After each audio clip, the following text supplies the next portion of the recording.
Hi guys, welcome back to my channel. So in my comments on my last video about my husband being lazy, I got a question from a Shannon Merritt. So Shannon, this video goes out to you, and she wanted me to talk a bit about my training experience, and I decided just to make a video about it, about going through training. And I think because I have previous videos that went through my whole rail experience, and that was a year ago, so I think that I thought that it would be fun to do a video looking back on it a year later. So keep in mind, Shannon and whoever else watches this video that's looking to get into the industry, my experience is my own and it's going to be different for everybody. So I just wanted to make that disclaimer. This guy's watching me. Anyways, I just wanted to make that disclaimer. I'm at a massive pilot here in Kentucky off 24. But yeah, so let's get into it. So as most of you know, or maybe you don't know, a lot of you are new subscribers, I got into the industry primarily to make a better living for my kids. I was 23 when I applied to Rail. Rail got in touch with me, and I applied to Rail through a Facebook ad. I went and clicked on the ad and I applied that way. So I had no idea what I was doing. I had no idea what I was getting myself into. I knew nothing about trucks, not squat. I had no idea what air brakes were. I remember looking at a picture of a semi trying to figure out what a fifth wheel was. I was like, is it like one of the drive tires? Like which one's the fifth wheel? Like how are they numbered? I really knew nothing about trucks. And so yeah, I applied through the Facebook ad. A recruiter got in touch with me and she told me that I needed to get my permit ahead of time. I don't know how it works for other companies, but with Rail, I had to get my commercial license permit, or what is it called? Whatever. I had to get my permit first. So that's where you go into the DMV, take the written test, you got to get your endorsements and all that shit.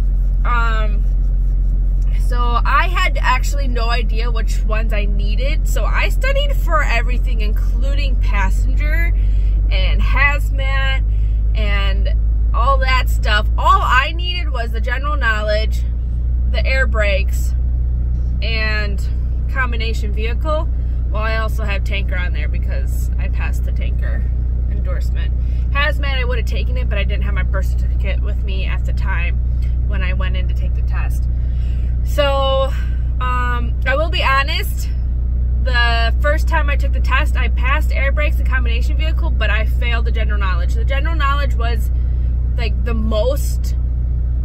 was the biggest test, and it had like the most knowledge to try and compact into my brain, and I gave myself 2 weeks to get my permit.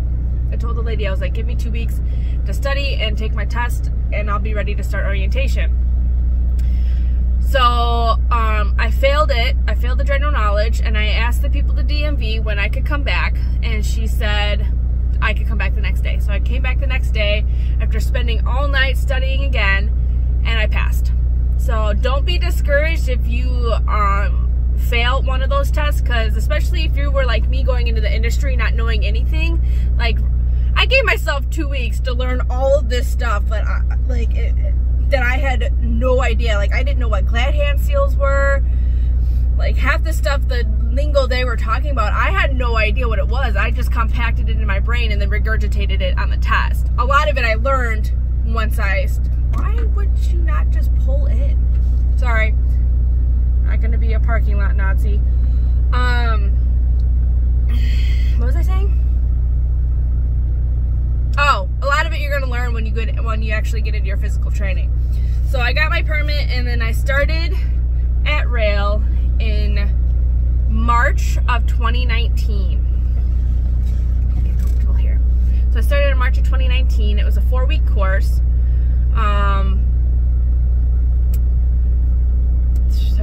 Oh man, I gotta think. This was over a year ago. So we had to read from I think it's J.J. Keller book. We had to do that, and then actual training. So first time I trained took a test in a 10-speed international.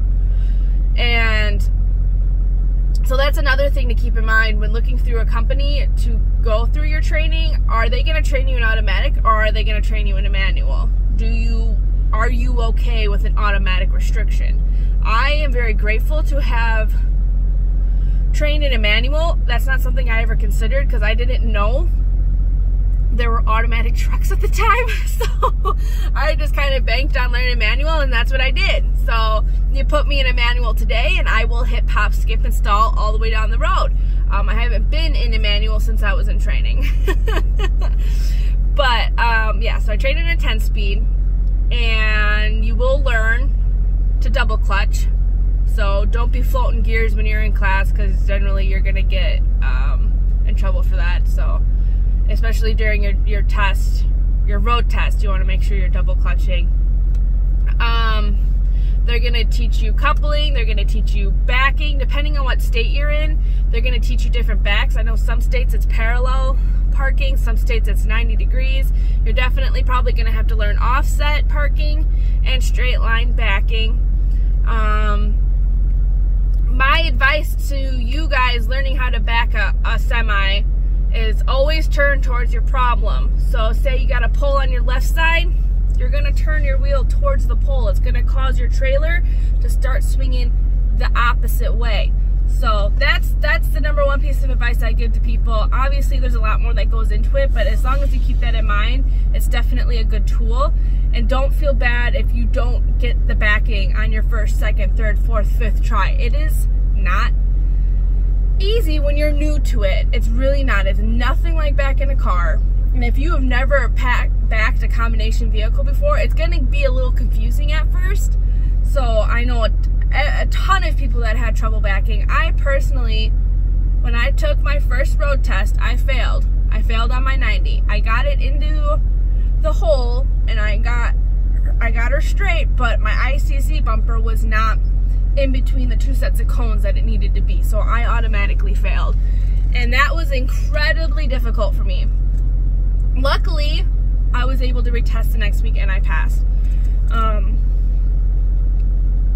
So yeah, so don't try your best not to beat yourself up for not understanding and getting how to drive a semi truck immediately. A lot of the stuff that I have learned and how I've become a truck driver that I am now, I've learned over the course of the last year and a half. And you know what? I still have so much more to learn. And that's always a mindset that you want to have in this industry from training until you retire, is that if you feel like you have nothing left to learn, then you need to hang up your keys. And I guarantee you, any humbled old truck driver will give you the same advice.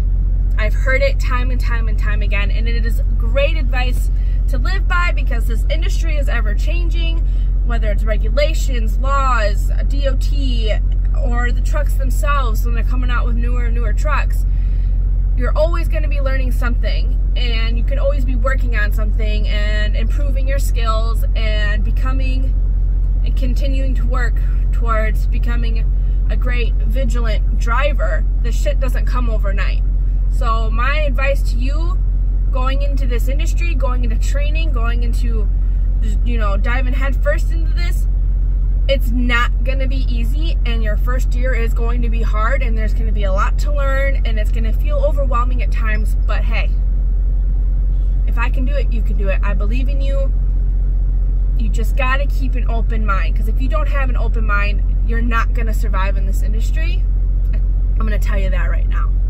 Oh, there's another Hell for Lights truck. Hi. I can't really give much advice if you're going through like a community college or school, because I don't really know. I know their coursework is like longer, so I have no idea. Also be careful and mindful of what schools you go to. You kind of want to avoid the puppy mill schools. They don't usually give the best training. Again, it's different for everybody.